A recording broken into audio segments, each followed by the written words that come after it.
भगवान शिव आदि, अनंत और महाकाल है। इस संपूर्ण ब्रह्मांड में कोई भी ऐसा व्यक्ति नहीं जो भगवान शिव के बारे में न जानता हो। यूं तो बहुत से लोगों ने दावा किया है कि उन्होंने भगवान शिव को देखा है, लेकिन बहुत से ऐसे लोग भी हैं जो भगवान शिव को नहीं देख पाते हैं, तो ऐसे में वो शिवलिंग की पूजा करते हैं। आखिर दोस्तों, शिवलिंग क्या है?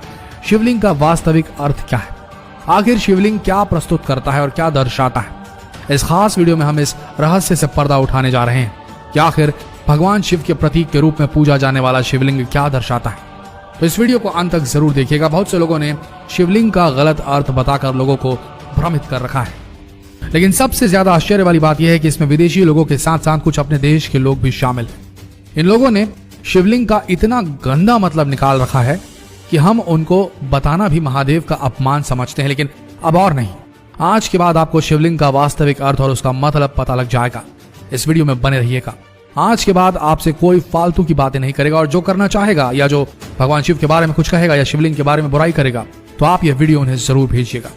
दोस्तों, शिवलिंग एक संस्कृत शब्द है जिसमें लिंग का मतलब होता है प्रतीक, यानी शिवलिंग का मतलब हुआ शिव का प्रतीक, यानी एक ऐसी चीज जिसको हम शिव मानकर उसकी पूजा करते हैं। आज हम आपको बताएंगे शिवलिंग के बारे में और इसकी खास शक्तियों के बारे में। शिवलिंग एक ऐसा ढांचा है जिसको एक खास मकसद से बनाया जाता है। आपने भगवान शिव के तरह तरह के शिवलिंग देखे होंगे। ये सभी शिवलिंग मनुष्य के द्वारा बनाए गए हैं। कहीं कहीं अपनी भक्ति दिखाने के लिए जैसा मन में आया वैसा शिवलिंग बना दिया गया, और कुछ कुछ शिवलिंग तो ऐसे हैं जो प्राकृतिक रूप से बने हुए हैं। लेकिन हम जब 12 ज्योतिर्लिंगों को देखते हैं तो उन सब की शेप अलग है, यानी कि उनका आकार अलग है, क्योंकि अलग अलग मकसद के लिए अलग अलग शिवलिंग बनाए गए। इनमें से कुछ शिवलिंगों को सेहत के लिए बनाया गया, तो कुछ शिवलिंगों को खुशहाली के लिए, और कुछ को ध्यान साधना के लिए। लेकिन इन सब चीजों में एक चीज समान है, ये सभी शिवलिंग अलौकिक हैं।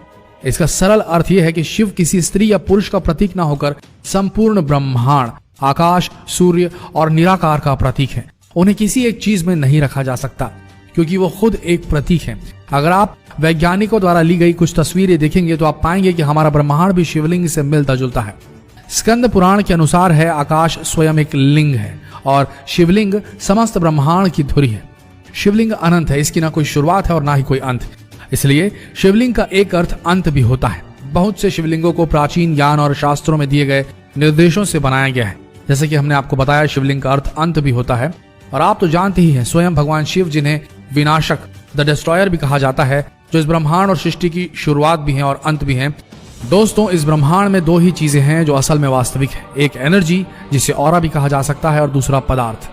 मानव शरीर पदार्थ से निर्मित है और आत्मा ऊर्जा यानी एनर्जी है। इसी प्रकार शिव पदार्थ हैं और उनकी शक्तियां ऊर्जा है, और दोनों मिलकर शिवलिंग बनाते हैं। वास्तव में शिवलिंग हमारे ब्रह्मांड की आकृति है। शिवलिंग भगवान शिव और माता पार्वती का आदि अनादि रूप है, और पुरुष और प्रकृति की समानता का प्रतीक भी है। अर्थात प्रकृति में स्त्री और पुरुष दोनों का समान रूप से वर्चस्व है। किसी मूर्ख को आसान भाषा में समझाने के लिए आप ये बता सकते हैं कि शिवलिंग शिव का प्रतीक है, ना ही लिंग का। शिवलिंग से जुड़ी एक कहानी भी आपसे साझा करना चाहेंगे। ये सब तो आप जानते ही हैं कि ब्रह्मा सृष्टि के रचयिता है और विष्णु पालनहार, और सृष्टि को संतुलित करने के लिए भगवान शिव हैं। ऐसे ही एक बार भगवान ब्रह्मा और विष्णु के बीच लड़ाई हो गई कि आखिर में हम दोनों में से कौन बड़ा है, किसकी शक्तियां सबसे बड़ी हैं।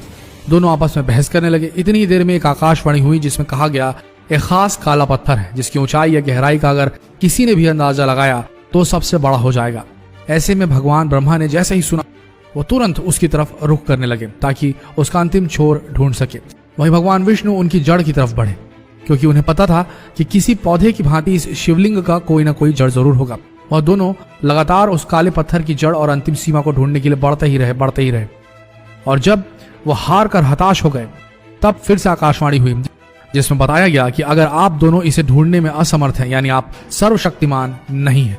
और उसी समय प्रकट हुए भगवान शिव, जो उस काले पत्थर के रूप में उनके सामने थे। यूं तो उन्हें काला पत्थर कहना बहुत गलत है, लेकिन आजकल के वास्तविक जीवन में हर कोई यही कहता है। जो नास्तिक है वो भी यही कहता है कि मात्र काला पत्थर है, लेकिन किसी को नहीं पता कि ये काला पत्थर नहीं बल्कि शिव का प्रतीक शिवलिंग है, जिसके अंतिम छोर को ढूंढने में भगवान विष्णु और ब्रह्मा भी परेशान हो गए थे। तो दोस्तों, यही है शिवलिंग का वास्तविक अर्थ। आशा करते हैं वीडियो आप सबको अच्छी लगी होगी।